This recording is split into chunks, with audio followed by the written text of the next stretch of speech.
Assalamualaikum warahmatullahi wabarakatuh.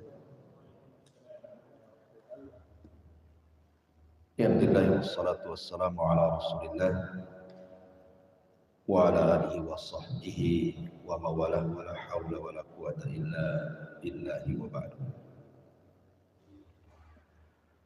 Alhamdulillah di sore hari ini kita bisa duduk untuk bertalabul ilmi dan kita bisa melanjutkan kajian kita masih membahas kitab Umdatul Ahkam dan masuk pada bab salat al-khusuf. Bab bicara tentang salat gerhana. Di sini pengarang mencantumkan 4 dalil yang bicara tentang fikih daripada khusuf ataupun khusuf. Kita baca di sana. An Aisyah radhiyallahu anha anna asy-syamsa khasafat ala ahdi Rasulillah sallallahu alaihi wasallam. Fa ba'atha munadiyan yunadi as-salatu jami'ah. Fajtama wa taqaddama fakabbara wa shalla 4 raka'atin fi rak'ataini wa 4 sajadat. Dari Aisyah ummul mukminin radhiyallahu anha, sesungguhnya matahari pernah terjadi gerhana di zaman Nabi sallallahu alaihi wasallam. Maka kemudian Rasul mengutus seseorang untuk memanggil manusia as-salatu jami'ah. Maka berkumpullah manusia. Kemudian Nabi sallallahu alaihi wasallam maju dan bertakbir, kemudian salat 4 rakaat. Pada setiap rakaat fi rak'ataini, pada 2 rakaat dan juga 4 kali sujud. Kemudian hadis kedua dari Abi Mas'ud Uqbah ibn Amr al-Ansari al-Badri radhiyallahu anhu. Qala Rasulullah sallallahu alaihi wasallam, inna asy-syamsa wal qamara ayatani min ayatillah yukhawwifu Allahu bihima ibadah wa innahuma la yankhasifani li mauti ahadin minan nas fa idza ra'aytum minha syai'an fasallu wad'u hatta yankashifa ma bikum. Bersabda Nabi sallallahu alaihi wasallam, sesungguhnya matahari dan bulan keduanya adalah tanda dari tanda-tanda kuasa Allah. Allah hendak menakut-nakuti dengan keduanya hamba-hambanya. Dan tidaklah keduanya, maksudnya matahari dan bulan, digerhanakan karena kematian seseorang dari manusia. Apabila kalian melihat gerhana tersebut, maka salatlah dan berdoalah sampai tersingkap gerhana itu kepada kalian. Baik. Bicara tentang gerhana dalam bahasa Arab itu ada 2 kata. Ada namanya khusuf, ada namanya kusuf. Jadi menggunakan kha khusuf, ada juga menggunakan kaf kusuf. Apa bedanya kusuf dengan khusuf? Kalau kusuf, ada yang mengatakan di sini khusus gerhana matahari, itu disebut kusuf. Tapi kalau gerhana bulan disebut khusuf. Itu bahasa Arabnya seperti itu. Dibedakan kusuf dan khusuf. Intinya bahwa baik gerhana matahari ataupun bulan, Nabi SAW menyebut dengan kalimat ayatani min ayatillah. Keduanya adalah tanda-tanda dari tanda-tanda kuasa Allah. Kalau kita melihat di zaman Nabi SAW, maka gerhana itu langka, jarang terjadi. Bisa 10 tahun sekali, bisa 15 tahun sekali, dan begitu seterusnya. Makanya sekali terjadi itu membuat ketakutan. Masalahnya jarang terjadi. Apalagi di zaman itu belum ada penerangan, belum ada listrik. Sehingga kalau terjadi gerhana total itu betul-betul gelap. Lain di zaman sekarang ya, mau total nggak total ya tetap aja terang. Listrik di mana-mana, di jalan-jalan, di gang-gang ada. Kecuali orang yang tinggal di hutan baru merasakan takut. Sehingga Nabi SAW saat putranya meninggal, Ibrahim, putra daripada Maria Qibtiyah, itu terjadi gerhana matahari total. Kalau terjadi gerhana bulan ya wajar, namanya malam kan memang gelap. Tetapi ketika terjadi gerhana matahari berarti terjadi di siang hari, kemudian gelap total kan gitu. Seolah-olah kemudian langit ini menggelapkan dunia. Itu yang membuat Rasul dan para sahabat ketakutan. Karena jarang terjadi fenomena seperti ini. Saking ketakutannya Nabi SAW itu sampai kemudian lari ke masjid dan lupa membawa sesuatu yang harusnya dibawa. Begitulah orang takut. Biasanya sudah melupakan segalanya. Dia tidak peduli dengan barang-barang yang harusnya dibawa, tidak dibawa jadi. Karena takut gitu. Kemudian Nabi SAW memerintahkan sahabat untuk berteriak, as-salatu jami'ah. Kalimat as-salatu jami'ah ini adalah kalimat yang biasa digunakan Rasul kalau ada sesuatu yang sangat penting. Berarti kalau ada sesuatu yang sangat penting menghajatkan manusia berkumpul, maka Rasul biasanya memanggil manusia dengan sebutan as-salatu jami'ah. Nanti manusia itu kumpul dari mana-mana. Lah saat terjadi gerhana itu yang dipanggil. Sehingga semua sahabat ketakutan akhirnya lari menuju Masjid Nabawi. Maka Nabi SAW kemudian menjelaskan.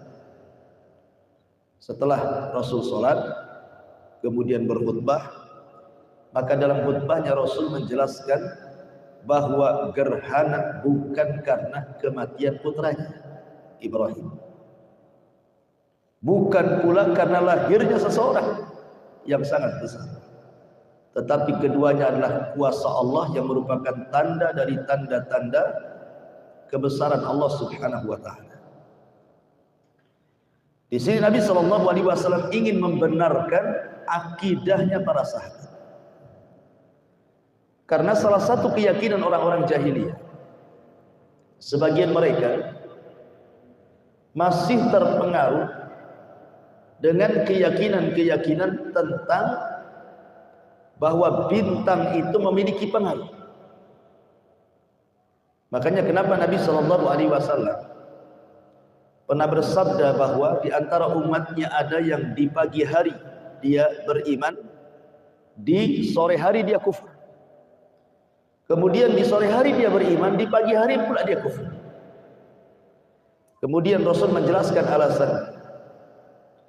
Barang siapa yang mengatakan bahwa terjadinya hujan itu karena bintang ini dan itu, maka dia telah kufur kepada Allah dan beriman kepada bintang. Tapi barang siapa dia mengatakan bahwa hujan ini karena karunia Allah, berarti dia telah kufur kepada bintang dan beriman kepada Allah. Artinya ketika Rasul mengatakan seperti itu, ada di antara keyakinan jahiliyah itu yang meyakini bahwa bintang-bintang di langit itu memiliki pengaruh. Bahwa peristiwa-peristiwa yang ada di bumi itu karena pengaruh bintang. Makanya Nabi SAW sangat keras berbicara tentang dunia nujum, dunia perbintangan yang digunakan untuk meramal sesuatu. Makanya Rasul mengatakan barang siapa yang mempelajari nujum perbintangan, maka dia sedang mempelajari sebagian daripada sihir. Maksudnya perbintangan yang sifatnya itu taksir, bukan tasyir. Karena ilmu bintang itu ada dua. Ada taksir, ada tasyir. Kalau taksir itu artinya bintang itu punya pengaruh. Seperti yang terjadi di zaman Nabi Ibrahim, di mana umatnya Nabi Ibrahim itu ada yang menyembah bintang. Makanya ketika Ibrahim melihat bintang, kemudian mengatakan jangan-jangan itu Tuhan. Maksudnya hendak membantah para penyembah bintang. Ketika bintangnya pergi, kata Ibrahim, aku tidak suka Tuhan, muncul tenggelam. Jadi kalau keyakinan kita kepada bintang bahwa bintang itu memiliki pengaruh, berarti ini syirik. Karena yang menciptakan bintang, yang menguasai bintang, yang mengatur bintang itu Allah. Kok bintang punya pengaruh yang mengatur alam semesta? Bintang saja diatur Allah gitu. Berarti kalau alam semesta ini kemudian diatur oleh bintang, itu sama saja dengan menyekutukan Allah. Tapi kalau maksudnya bintang itu digunakan untuk tasyir, itu boleh-boleh saja. Seperti yang biasa digunakan oleh lembaga BMKG, dan menggunakan juga ilmu perbintangan juga. Maka itu tidak masalah. Ya. Seperti menunjukkan jalan, mengarahkan kiblat, di mana kiblat, nggak masalah. Ya. Karena kita tidak meyakini bahwa bintang itu memiliki pengaruh, hanya digunakan alat untuk arah saja, atau untuk perakiraan cuaca. Ya, itu tidak ada masalah, itu namanya tasyir. Lah orang-orang jahiliyah itu meyakini bahwa bintang itu punya pengaruh. Sehingga apabila terjadi gerhana atau gugusan bintang, meteor-meteor yang jatuh itu, mereka menganggap ada peristiwa besar di bumi itu. Seperti orang-orang jahiliyah meyakini kalau ada gerhana itu berarti ada yang meninggal atau ada yang lahir. Maka Nabi SAW menjelaskan juga bahwa gerhana ini bukan karena kematian, bukan pula karena lahirnya seseorang, tapi gerhana ini sebuah tanda-tanda dari tanda-tanda kebesaran Allah. Untuk apa? Di sini syahidnya, untuk menakut-nakuti hamba-hambanya. Makanya Rasul SAW di sini mengatakan bahwa inna syamsa wal qamara ayatani min ayatillah yukhawwifullahu bihima ibadah. Gerhana itu, baik bulan ataupun matahari, keduanya adalah tanda-tanda kebesaran Allah untuk menakut-nakuti hamba-hambanya. Sehingga kalau fungsi gerhana itu menakut-nakuti hamba-hambanya, berarti apa bedanya gerhana dengan gempa, gerhana dengan tsunami, gerhana dengan banjir, gerhana dengan letusan gunung, gerhana dengan angin puting beliung, gerhana dengan musibah-musibah yang lain? Itu sama-sama, sama saja. Ya, gempa, meletus gunung, banjir, gerhana, itu sama. Tanda-tanda kuasa Allah. Gunanya apa? Untuk menakut-nakuti hamba-hambanya. Jadi Allah sengaja menakut-nakuti. Masalahnya yang ditakut-takuti tidak takut, itu masalahnya. Ya. Allah sengaja menakut-nakuti kita, kok kita tidak takut ya? Lebih takut dari ancaman orang. Kalau orang ngancam kita, saya bunuh kamu, itu kadang-kadang mikir kepada preman datang ke rumah ngancam, kok kita bisa takut gitu. Tapi yang menciptakan preman nakut-nakuti kok tidak takut pula. Dari sinilah maka kenapa kemudian rata-rata, kalau saya perhatikan, dan ini juga pernah saya dengar dari fatwanya para ulama, rata-rata kalau sudah terjadi gerhana, itu biasanya banyak musibah. Kalau sekarang terjadi gerhana, nanti setelah gerhana itu ada saja musibah. Entah gempa, entah banjir, entah letusan gunung, itu mesti ada. Boleh jadi hikmahnya karena gerhana ini sebenarnya dijadikan mukaddimah sebenarnya. Kalau seandainya ketika terjadi gerhana itu hamba-hamba Allah itu takut, kemudian bertobat kepada Allah Subhanahu wa taala yang tadinya malas salat jadi salat, malas istighfar jadi istighfar, malas sedekah jadi sedekah dan begitu seterusnya, maka Allah Subhanahu wa taala akan berkahi sebuah kaum yang mereka istighfar kepada Allah. Tapi kalau seandainya setelah gerhana tanda-tanda ini muncul kok manusia ditakut-takuti tidak takut, ya wajar saja. Allah kirimkan bencana yang lebih besar dibandingkan gerhana. Makanya selalu habis gerhana itu ada saja musibah-musibah. Boleh jadi karena yang ditakut-takuti tidak takut. Makanya Allah kirim dengan tanda-tanda kebesaran yang jauh lebih besar, lebih bahaya dibandingkan gerhana. Ma'asyiral muslimin yang dimuliakan Allah Subhanahu wa taala. Saya pernah terbaca dan saya tulis di sini tentang penelitian NASA mulai dari tahun 2011. Ketika tahun 2011 kata NASA itu terjadi 4 gerhana, 2 matahari dan 2 bulan. Kemudian pada tahun 2012 itu pun sama, terjadi 4 kali gerhana. Kemudian 2013 terjadi 1 gerhana matahari, 3 kali gerhana bulan. Kemudian 2014 terjadi 4 gerhana, 2015 4 gerhana juga, 2016 4 gerhana juga, sampai sekarang menunjukkan hampir setiap tahun berdekatan waktunya. Kalau tidak bulan matahari, bulan matahari, atau dalam 1 tahun matahari dan bulan. Kenapa demikian?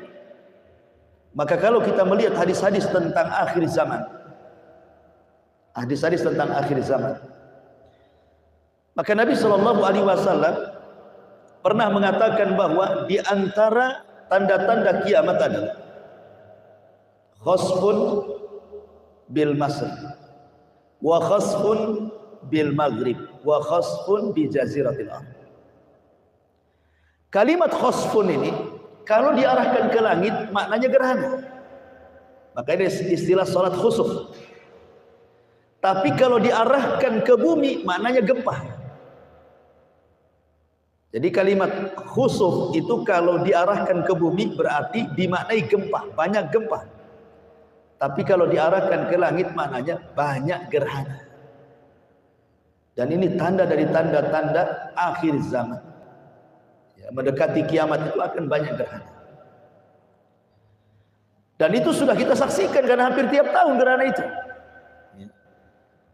Berarti di sini menunjukkan bahwa dengan banyaknya gerhana berarti telah muncul tanda-tanda kiamat yang mendekati kiamat atau mendekati tanda-tanda kiamat besar.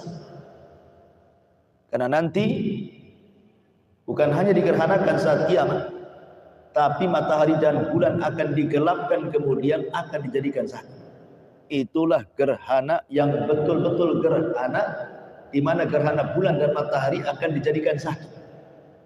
Makanya Allah mengatakan wa jumi'asy syamsu wal qamar. Pada hari kiamat Allah akan kumpulkan jadi satu matahari dan bulan. Itu betul-betul 2 gerhana dijadikan satu. Kalau itu sudah terjadi itulah kiamat besar. Jadi gerhana ini mengantarkan kepada gerhana yang lebih besar, kiamat. Taib. Sebelum saya jelaskan kepada fikihnya tentang fikih salat, ada hikmah di balik gerhana ini. Jangan sampai kemudian apabila kita menyaksikan gerhana, kita tidak mengambil hikmah, ibrah, pelajaran pada gerhana ini. Karena gerhana ini akan senantiasa ada, hampir setiap tahun akan lewat. Bahkan sebelum terjadi gerhana kita sudah tahu akan terjadi gerhana tahun depan dengan melihat penanggalan kan itu. Bisa sudah diprediksi itu tahun depan akan terjadi gerhana, sudah bisa diprediksi sekarang. Artinya gerhana itu akan terus berjalan. Tetapi yang paling penting, janganlah kemudian menjadikan gerhana ini hanya sekedar peristiwa alam semata, tidak. Tetapi lebih daripada itu, ada pelajaran besar dari gerhana baik matahari dan bulan itu. Apa pelajaran? Yang pertama, pelajaran terjadinya gerhana, bahwa kita diingatkan di alam semesta ini bahwa ada Rabbul Kaun, Rabb yang mengatur alam semesta. Berarti ditanamkan tauhid di sini, bahwa alam semesta ini ada yang mengatur. Siapa? Ya Allah yang mengatur. Dialah yang menciptakan langit, dialah yang menciptakan bumi, dia pula yang menciptakan matahari, dia pula yang menciptakan bulan, bintang, galaksi dan yang semacamnya. Dan Allah yang mengatur semuanya. Makin yakin bahwa ada Rabb yang mengatur alam semesta ini, termasuk ada Rabb yang menggerhanakan bulan dan juga menggerhanakan matahari. Berarti ditanamkan tauhid dalam dada kita, bahwa di sana ada Rabbul Kaun, Rabb yang mengatur alam semesta. Artinya di sini zuhuru al-qadari fit tasarruf. Allah sengaja menampakkan kekuasaannya di dalam pengaturan. Karena kalau seandainya Allah mampu, setelah terjadi gerhana total kemudian Allah gelapkan langit ini, bisa saja Allah tidak akan munculkan lagi matahari sampai kiamat. Atau sebaliknya, bisa saja Allah tidak akan munculkan bulan sampai kiamat. Dan kalau itu terjadi, siapa yang bisa mendatangkan cahaya selain daripada Allah Subhanahu wa taala? Sebagaimana Allah mengatakan, "Qul ara'aytum in ja'ala 'alaikumul laila sarmada." Allah mengatakan, bagaimana pendapat kalian kalau seandainya Allah gelapkan malam ini dan tidak pernah terang sampai kiamat? Siapa yang bisa mendatangkan cahaya? Kecuali Allah Subhanahu wa taala. PLN mana yang sanggup menerangi bumi sampai kiamat? Tidak ada. Ya. PLN ini hanya menerangi malam saja. Kalau siang malam diterangi, nggak ada angkat tangan tuh PLN. Makanya Allah bantu dengan matahari yang bisa menerangi sampai ke goa-goa, lubang-lubang, ke kamar-kamar, tanpa harus ada cahaya listrik pun sudah terang. Seandainya Allah gelapkan sampai kiamat, siapa yang bisa mendatangkan cahaya? Tidak ada yang bisa. Makanya di sini ditanamkan tauhid. Yang kedua, kata para ulama bahwa hikmah gerhana itu, Allah Subhanahu wa taala hendak menakut-nakuti, dan sudah saya jelaskan tadi, liyukhawifu bihi ibadah. Ketika Allah Subhanahu wa taala berfirman, "Wa ma nursilu bil ayati illa takhwifa." Wa ma nursilu bil ayati illa takhwifa. Tidaklah kami utus tanda-tanda kebesaranku, kata Allah, kecuali untuk menakut-nakuti. Abdullah bin Mas'ud radhiyallahu anhu, ketika terjadi gempa di Kufah di zaman dia, maka Abdullah bin Mas'ud radhiyallahu anhu mengatakan di hadapan manusia, ingatlah bahwa gempa ini tanda kuasa Allah. Fa'tabiru biha. Ambil pelajaran dari gempa ini. Karena gempa ini tidaklah digempakan kecuali karena ulah tangan kalian. Pernyataan Abdullah bin Mas'ud persis seperti pernyataan Umar bin Khattab. Jadi di Madinah, di zaman Khalifah Umar itu pernah terjadi lini gempa, tapi skalanya rendah. Dan itu belum pernah terjadi di zaman Rasul, hanya pernah terjadi zaman Umar. Gempa di kota Madinah. Tapi gempa yang rendah. Tapi itu sudah membuat Umar ketakutan. Sahabat juga ketakutan. Sampai Umar radhiyallahu mengatakan, terjadinya gempa ini karena dosa-dosa kalian.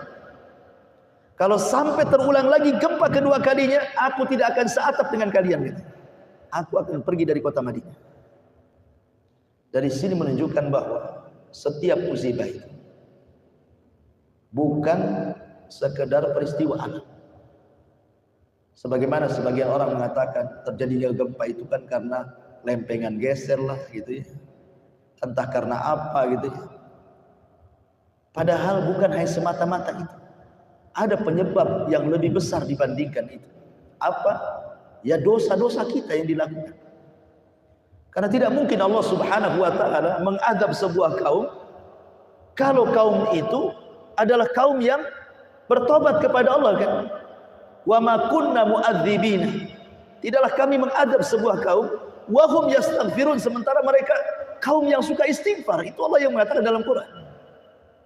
Maknanya ketika mereka meninggalkan istighfar, tobat kepada Allah, ya sudah wajar Allah kirimkan azab. Kemudian yang ketiga, di antara hikmahnya adalah di mana Allah Subhanahu wa taala liyuran nas, agar manusia melihat an mudajan lima sayakunu yaumal qiyamah,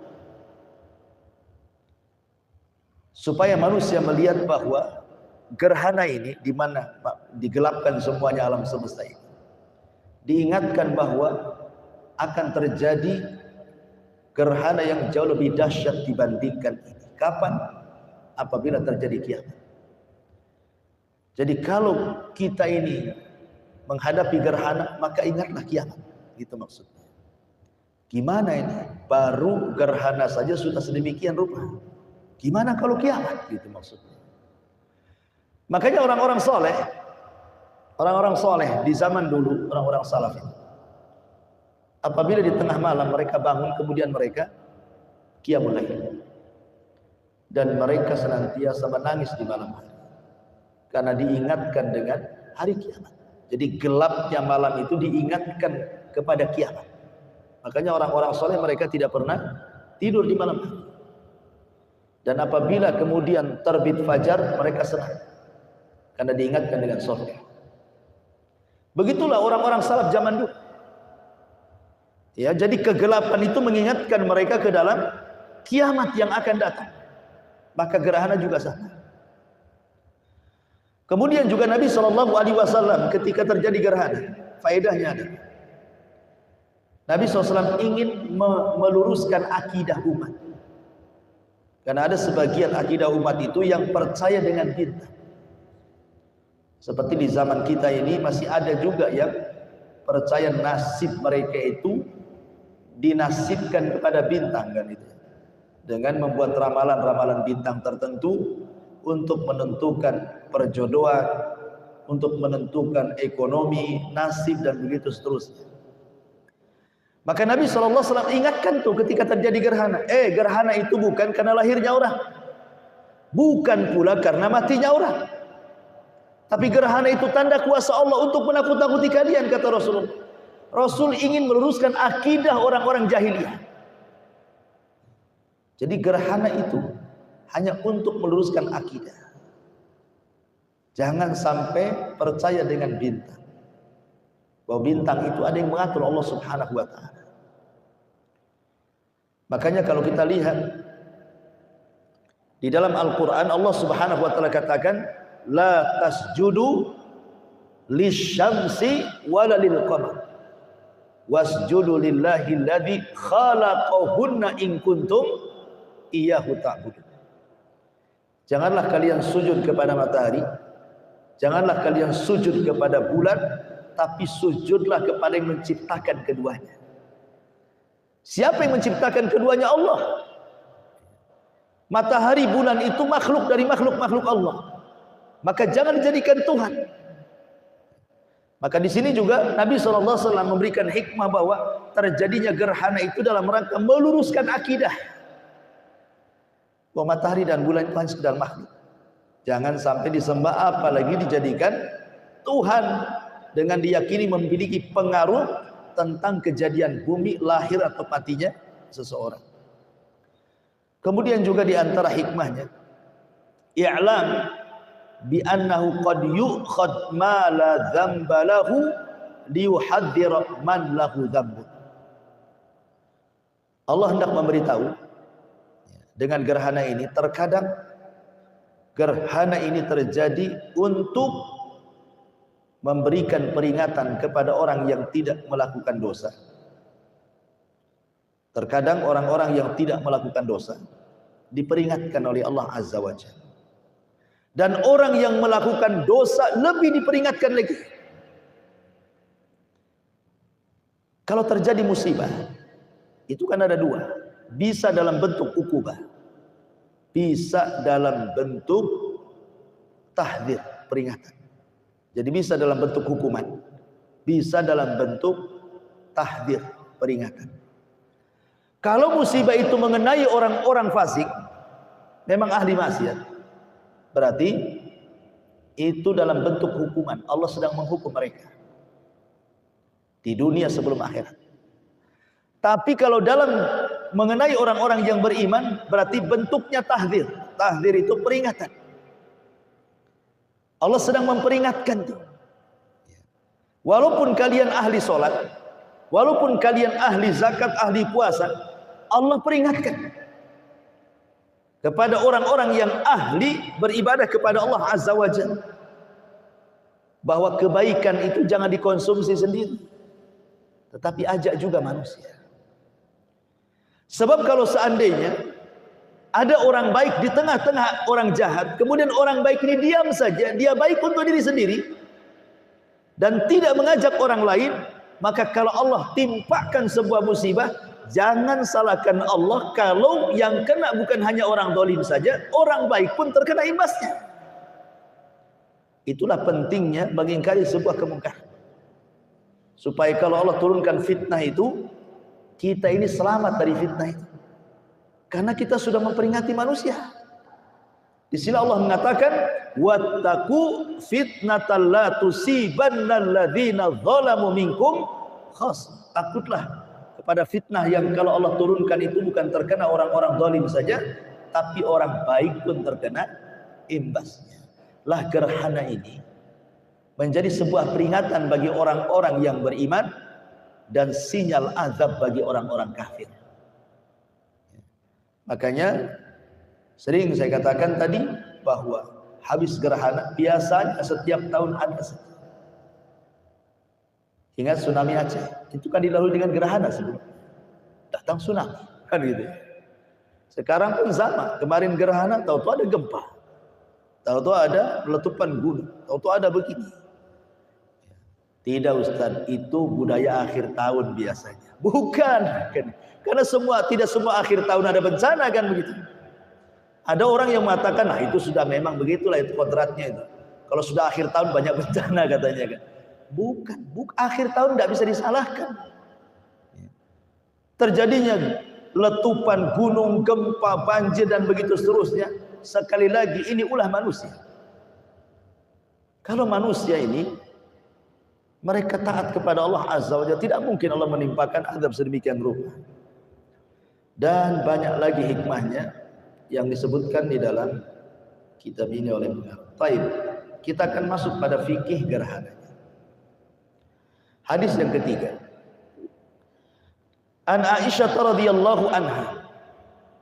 Dari Aisyah radhiyallahu anha, annaha qalat, bahwa dia berkata, khasafatis syamsu ala ahdi Rasulillah. Terjadi gerhana matahari di zaman Rasul. Fasalla Rasulullah sallallahu alaihi wasallam bin nas, maka Rasul pun salat bersama manusia. Fa'atalal qiyam, Rasul pun memanjangkan bacaan salatnya sampai lama berdirinya. Tsumma raka'a, kemudian Rasul ruku. Fa'atala ruku, Rasul pun panjangkan rukunya. Tsumma qama, kemudian Rasul berdiri lagi. Fa'atalal qiyam wa huwa duna qiyamil awal, maka Rasul pun kemudian memanjangkan berdirinya tapi tidak selama berdiri yang pertama. Tsumma raka, kemudian Rasul ruku. Fa'atala ruku, Rasul pun panjangkan rukunya dunar rukuil awal, tapi tidak sepanjang ruku yang pertama. Tsumma sajada, kemudian beliau sujud. Fa'atala sujud, beliau pun panjangkan sujudnya. Tsumma fa'ala fi rak'atin ukhra, maka Rasul melakukan pada rakaat yang keduanya Mithla ma fa'ala rakaatil ula, persis seperti di rakaat yang pertama. Artinya setiap rakaat ada 2 ruku dan 2 berdiri. Ya, jadi kalau saya praktekkan salat gerhana itu Allahu Akbar, kemudian baca iftitah, kemudian baca Fatihah, kemudian baca surat yang panjang sekali, kemudian ruku, dipanjangkan ruku. Setelah ruku bangkit lagi, kemudian baca lagi Fatihah, baca lagi Quran yang panjang sekali tapi tidak sepanjang yang pertama, kemudian ruku lagi, kemudian i'tidal, ini kemudian sujud. Inilah 1 rakaat. Ya, berarti 1 rakaat ada 2 ruku, ada 2 berdiri. Kemudian setelah sujud bangkit lagi. Setelah bangkit baca Fatihah lagi, baca surat panjang lagi, kemudian ruku panjang rukunya, kemudian berdiri lagi, baca surat lagi, baca Fatihah, baca surat lagi, kemudian ruku lagi, kemudian i'tidal, kemudian sujud. 2 kali sujud, kemudian tasyahud akhir, kemudian salam. Begitulah salat gerhana sifatnya. Dari sini menunjukkan bahwa salat gerhana berbeda dengan salat-salat yang lain. Ketika para sahabat melihat kok beda salat, mereka ketakutan. Karena Nabi SAW itu panjang bacaannya, panjang rukunya, panjang sujudnya. Kok bentuk sholatnya seperti itu? Menunjukkan bahwa sholat gerhana ini bukan sekedar sholat gitu, tapi ada hikmah yang sudah saya jelaskan di awal tadi. Sampai dalam bentuk sholatnya saja, bentuknya dibedakan dengan sholat-sholat sunnah yang lain. Berarti gerhana ini bukan sekedar gerhana, tapi ada peristiwa di balik gerhana itu. Sampai Rasul seperti itu melakukan sholat. Ma'asyiral muslimin yang dimuliakan Allah Subhanahu wa taala. Kemudian lanjut hadisnya. Kata Aisyah radhiyallahu anha, "Tsumman sarafa." Kemudian setelah selesai sholat, Rasul pun berpaling. Wa qad tajallatis syamsu, dan matahari sudah mulai terang. Berarti sholat itu terus dilakukan selama masih gelap. Fa khataban nas, Rasul pun berkhutbah. Fahamidallah, kemudian memuji Allah, wa asna alaihi, dan juga mengagungkan Allah. Tsumma qala, maka Rasul mengatakan, inna syamsa wal qamara ayatani min ayatillah la yakhsifani li mauti ahadin wala li hayati. Sesungguhnya matahari dan bulan, keduanya tanda-tanda dari tanda-tanda kuasa Allah, tidaklah digerhanakan keduanya karena kematian seseorang atau karena hidupnya seseorang. Fa idza raaitum dzalik, kalau kalian melihat gerhana, fadullah, berdoalah kepada Allah. Wa kabbiru, perbanyak lafaz takbir, Allahu akbar. Wa sallu, salatlah. Wa tasaddaqu, bersedekah. Tsumma qala, kemudian Rasul berkata, ya ummat Muhammadin wallahi, wahai umat Muhammad, demi Allah, ma min ahadin aghyar min Allah an yazni 'abdahu au tazni amatahu. Tidak ada yang lebih cemburu, melebihi cemburunya Allah apabila Allah melihat ada seorang budak laki-laki atau budak perempuan berzina. Kemudian Rasul mengatakan, ya ummat Muhammadin wallahi law ta'lamuna ma a'lam la dhahiktum qalilan wa la bakaitum katsiran.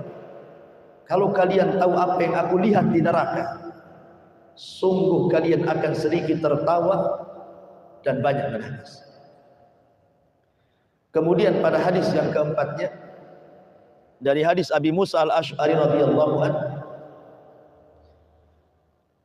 Khasafatis syamsu ala zamani Rasulillah.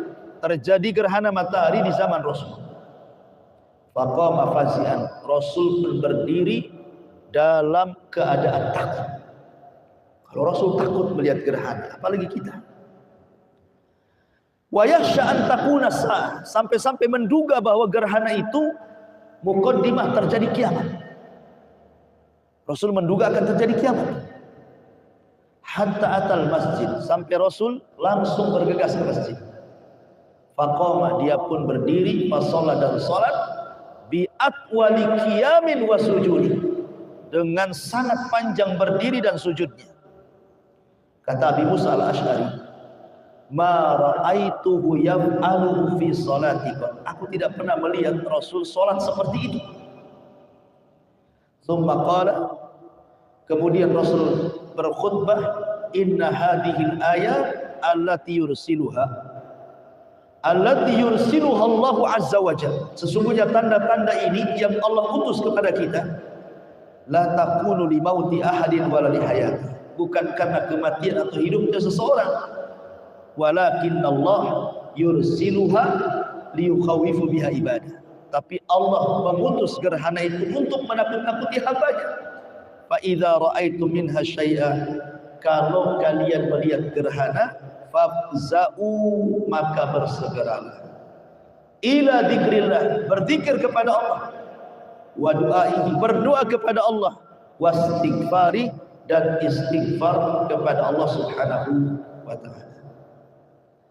Berarti di sini ada beberapa amal kalau terjadi gerhana.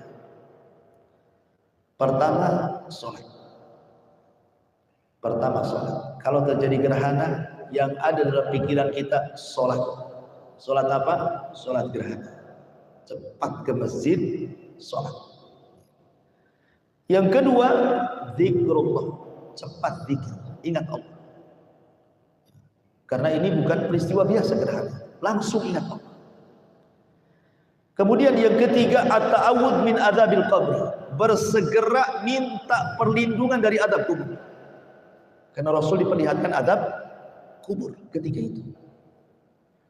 Kemudian yang keempat, ad-du'a, cepat doa, minta keselamatan kepada Allah.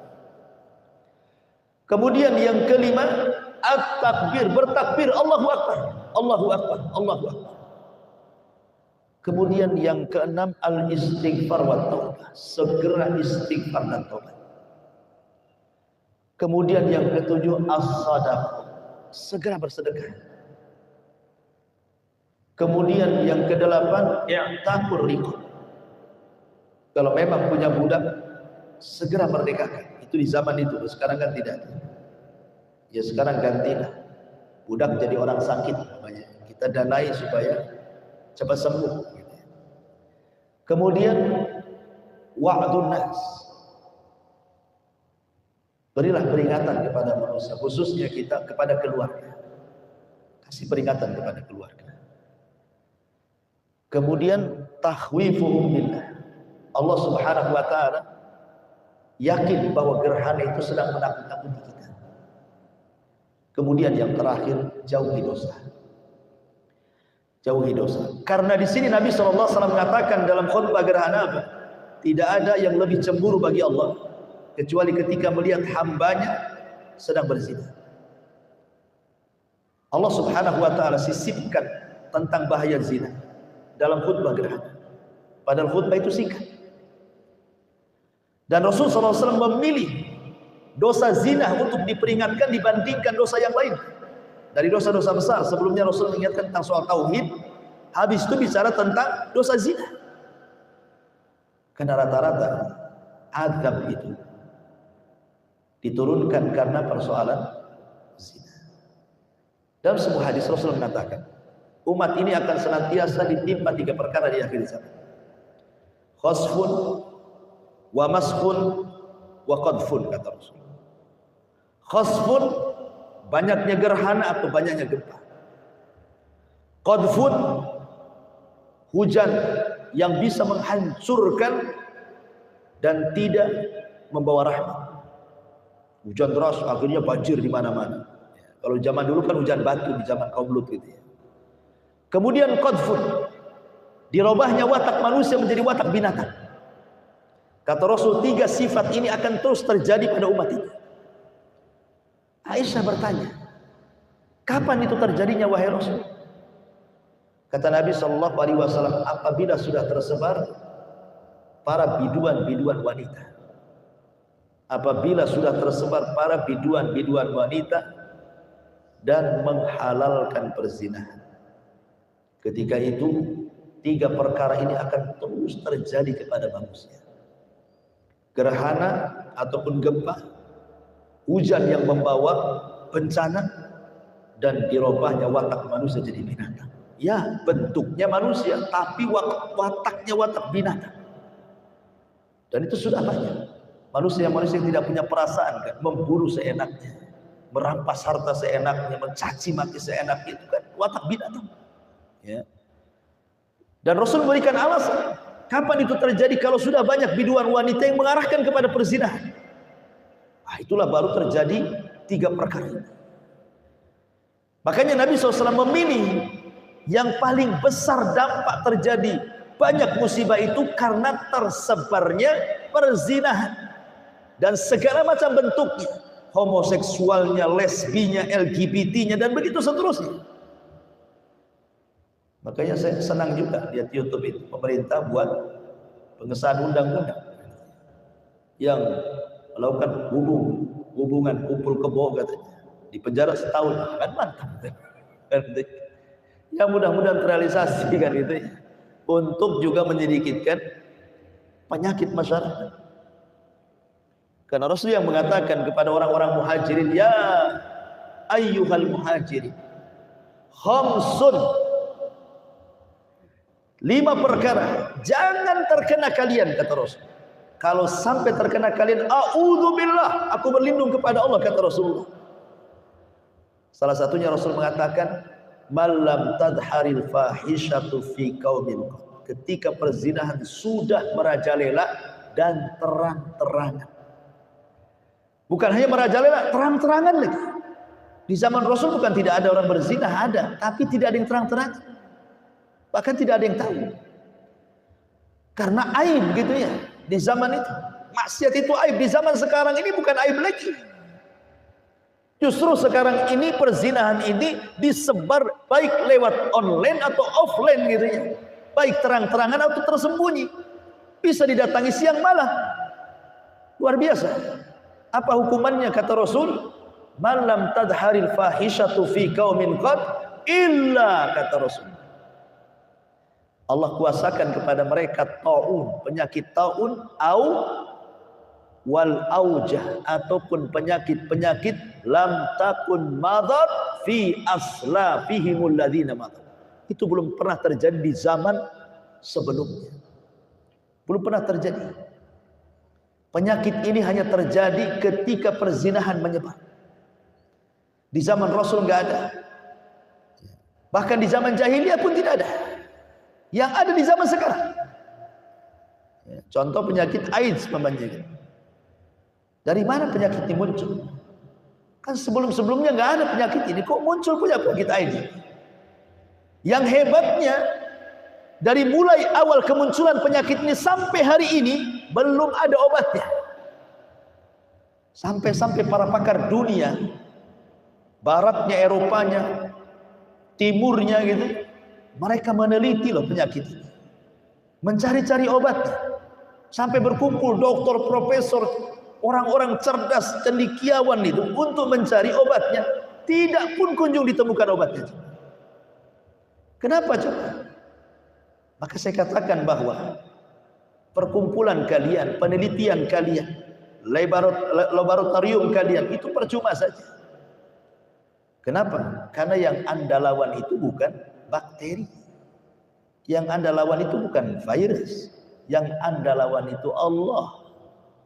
Percuma saja melawan bakteri. Bakteri, virus itu satu dari sekian juta tentara Allah. Kalaupun kemudian bisa dilumpuhkan dengan sebuah obat, Allah bisa kirim yang jauh lebih dahsyat dibandingkan AIDS. Apa masalah? Allah ala kulli syai'in qadir. Yang Anda lawan itu Allah. percuma Anda berkumpul. Yang bisa menghilangkan penyakit itu cuma satu, tobat, berhenti dari zina. Itu sebenarnya kuncinya. Innallaha la yughayyiru ma biqaumin hatta yughayyiru ma bi anfusihim. Allah tidak merubah sebuah kaum, tapi kaum itulah yang merubah diri-diri mereka. Ya. Jadi inilah diantara hikmah terjadinya gerhana. Dan dalam sholat gerhana ini khususnya, sholat khusuf ini tidak disyariatkan azan. Tidak disyariatkan azan. Hanya panggilan as-salatu al-jami'ah. Sholatul jami'ah gitu saja. Wallahu a'lam bishawab. Ini diantara fikih singkat dari sholat khusuf atau khusuf. Silakan sebelum kita buat aja.